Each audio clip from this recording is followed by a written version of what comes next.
Welcome to गणित ज्योति में आप सबका स्वागत है। मैं संदीप पॉल। मैं क्लास 10 NCERT एक्सरसाइज 1.1 का प्रॉब्लम बताने जा रहा हूँ, जो इस प्रकार है।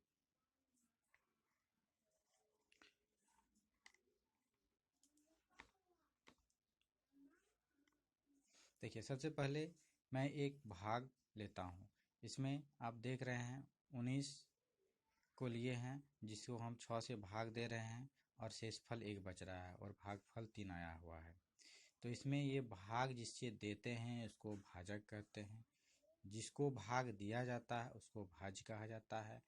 जो भागफल के रूप में आता है ये भागफल के रूप में आता है, और ये भागशेष जो लास्ट में अंतिम बच जाता है वह भागशेष होता है। भागशेष को R से, भागफल को Q से और भाज्य को A से और भाजक को B से डोनेट किया गया है।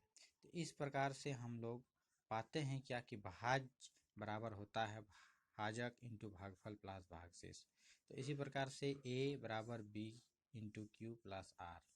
तो ये जो आपको प्राप्त हुआ, ये आपका न्यूक्लिड विभाजन एल्गोरिथम थ्योरम के द्वारा इसे प्रूव किया गया है, जो इस प्रकार से होता है। यहाँ पर R जो होता है 0 के बराबर होता है या तो 0 से बड़ा होता है, लेकिन B R से बड़ा होता है, कैसे? क्योंकि देखिए R यहाँ पर रिमाइंडर 1 है, तो ये हमेशा 1 से बड़ा B होगा, यानी 6। देखिए 6 जो है 1 से बड़ा है, तो ये 6 से बड़ा नहीं हो सकता, क्योंकि 6 यहाँ अगर आ जाता है तो फिर एक बार भाग चल जाएगा, जिसके कारण 6 से बड़ा नहीं हो सकता है। तो ये क्या होता है, R जो है 20 से कभी बड़ा नहीं हो सकता है, इसलिए B R से बड़ा होगा। ये इस थ्योरम के द्वारा बताया गया है। अब हम देखते हैं कि 1.1 में किस प्रकार से मैथ बनता है। अब आपके पास एक्सरसाइज 1 के पहला मैथ दिया, निम्नलिखित संख्याओं का HCF ज्ञात करने के लिए यूक्लिड विभाजन एल्गोरिथम का प्रयोग कीजिए। अब पहला प्रश्न है 135 और 225 हल करना है। 225 ग्रेटर देन 135 है, यानी 225 जो है क्या है, 135 से बड़ा है, जिसके कारण हम लोग 135 से 225 को विभाजित करेंगे। तो हम 225 और 135 पर यूक्लिड प्रमेय का प्रयोग करने पर प्राप्त करते हैं। तो देखिए, इसको प्रमेय का प्रयोग किए, इसे भाज्य बराबर भाजक इंटू भागफल प्लस शेष दिया हुआ है यहाँ पर। उसी प्रकार से देखिए यहाँ पर भाग देते हैं इसी मैथ को।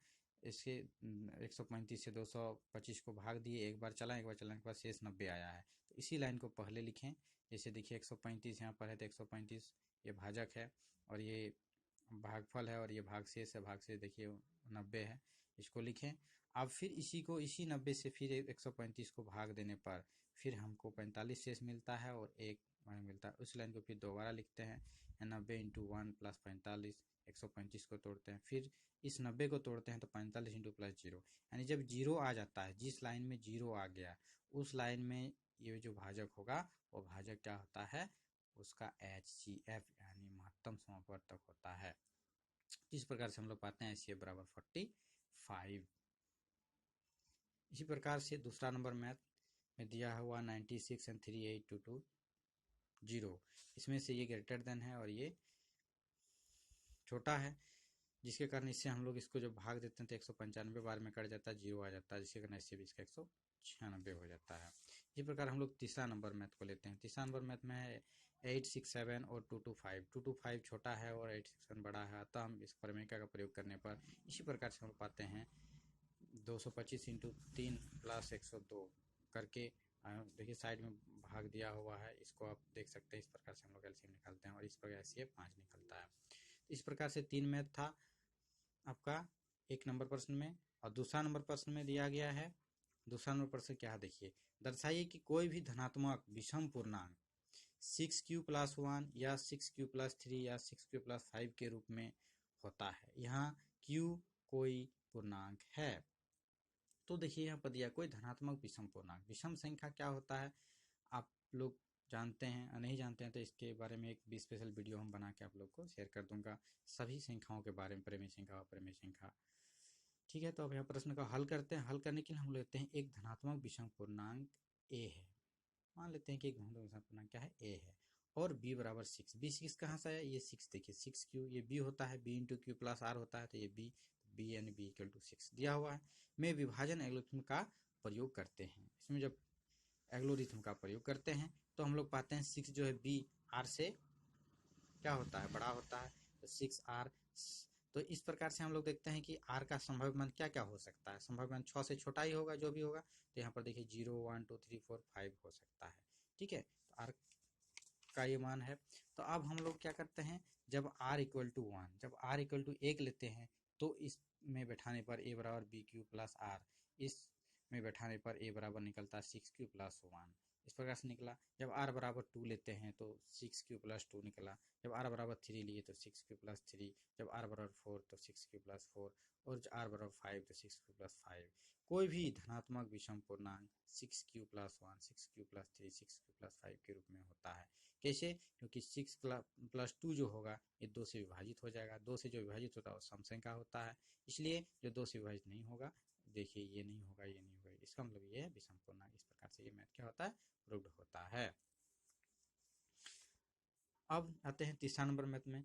किसी परेड में 616 सदस्यों वाली एक सेना की टुकड़ी को 32 सदस्यों वाली एक आर्मी बैंड के पीछे मार्च करना है। दोनों समूहों को समान संख्या वाले स्तंभों में मार्च करना है। उन स्तंभों की अधिकतम संख्या क्या है जिसमें वे मार्च कर सकते हैं। तो देखिए इस प्रकार की मैथ में हम लोग HCF निकालते हैं, यानी 616, देखिए यहाँ पर 616 दिया हुआ, 32 सदस्यों वाली एक आर्मी बैंड होगा पीछे, तो 32 सदस्यों वाली होगी तो वह आपके पीछे रहेंगे। तो इस प्रकार से हम लोग इसका HCF निकालेंगे तो ये आपका मिल जाएगा। इसे HCF देखिए 616 बड़ा होता है 32 से, तो 32 को एल्गोरिथम का प्रयोग करने पर 616 बराबर देखिए 32 इंटू 19 प्लस 8। उसी प्रकार से फिर यहाँ पर जो जीरो नहीं आया तो फिर और एक बार देखेंगे 32 को देखेंगे तो 8 इंटू 4 प्लस 0 यहाँ पर आ जाता है, यानी ऐसे बराबर 8 आता है। 8 जो है 8 स्तंभों में बांटा जाएगा। ठीक है, इस प्रकार से ये मैथ आपका आता है। उसके बाद चौथा मैथ और पांचवा मैथ फिर मैं दूसरा वीडियो में बना के आपको दे दूंगा।